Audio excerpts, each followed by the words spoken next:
What's going on, everyone? I'm Shep. It's been a long time since I made a video on this channel, but I'm picking the camera, just, why not?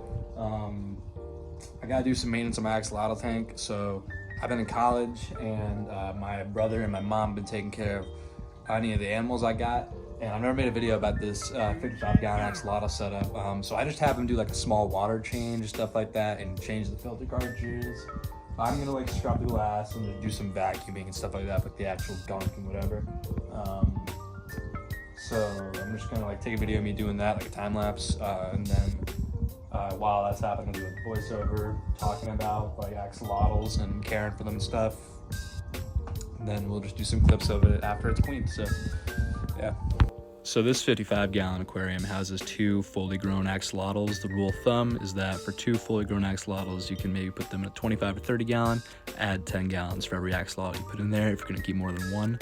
I have a strong filter made for a community, like 75-gallon aquarium, and a bunch of plants in there. So theoretically, it can go a long time without cleaning this, but axolotls are very sensitive. If you keep axolotls, you should constantly check the water parameters like I do. Do a water change like every month, like a good one, just so they stay healthy. And yeah, so this isn't really mandatory, this deep cleaning, but you should do it every now and then. I can go a long time without doing this, but I think it makes them happier and healthier. All right, I just did like close to 15% water change because I had taken some out beforehand. We're gonna let the dust settle. We've got some sand in the wood on the hardscape, it's fine.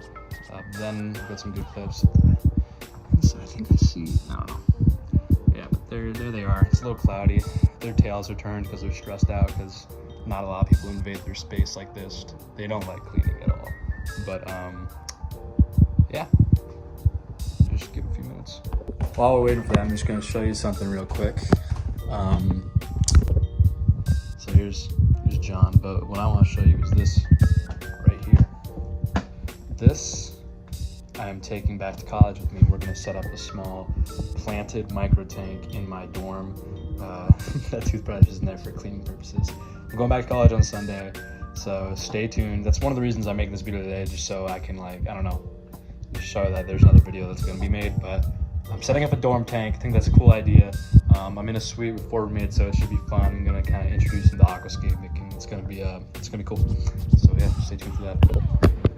So really, what I wanted to be for most, like, it's not that clear yet, but I just wanted to come up in the view. So here's Calvin, and Smith is back there, behind there. Calvin's a wild type. Smith is an albino.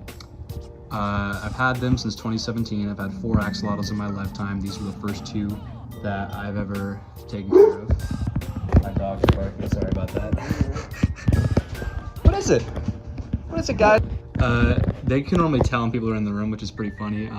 But when they're cleaning, they're pretty spooked, so they like to either hide in their rock or behind the Amazon sword like Smith does. There used to be other plants here, but the Amazon swords are the only ones that really lasted because axolotls like to move things around. They're very messy. But yeah, anyways, you can see their gills are pretty diminished. That's because, so in this setup, I originally had 3. This was before I planted it and just had artificial decorations. I had a leucistic one that was given to me as a gift. She passed away because there was a big ammonia burn outbreak in my tank, so I do a lot of treatment. And they're healthy now, but they have some burns and their gills aren't the fluffiest or the longest because they just, I don't know, they just never really grew back, but they're very healthy. Their tails are still a little turned simply because of the cleaning. Calvin seems just fine. Actually, yeah, they both seem fine. Which means they're kind of over it now and they're just chilling. Calvin is the one who's most interactive. Smith is a little shyer, as you can see, but there's something also about him. Like, I don't know if it just comes with being like albino bred in the, like, you know, axolotl breeding industry, but he does not seem to see very well. Calvin can go sniff out food. Smith had to drop food right in front of his face. I feed them like these shrimp catfish pellets. They really like it. Sometimes I'll give them worms as like a treat, but I just don't have enough money to like kind of have a constant supply of that. So it's better for me personally just to give him pellets. But even though his gills are a little gone, I still think he's a very, very pretty axolotl. I love the wild types. I love the wild types as well. When I first got these 2, they were probably about as long as my pinky. They were both just little babies. I got them at an expo. Ooh, I should wipe down that. See all these marks? Oh, I should wipe down the outside of the skull. It's because of these dogs, man. It's because these dogs, they make the air so unbreathable in here. They shit like crazy. But and now they're both like, you can't really tell, but like here's my hand next to it. I'd say they're both from tip of the nose to the tip of the tail, like maybe 10 or 11 inches long. They've grown so much.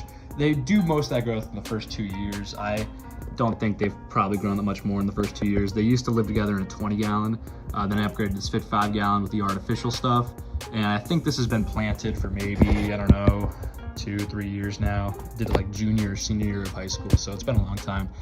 Smith doesn't seem to want to come out from back there, so I really don't got a lot else for you guys. Just, you know, besides recapping what I said, you know, axolotls are very sensitive animals. Make sure you constantly check their water parameters.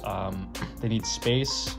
They need food every other day. Give them like a good protein source. So a lot of people like to hand feed them earthworms. I used to hand feed them freeze-dried shrimp.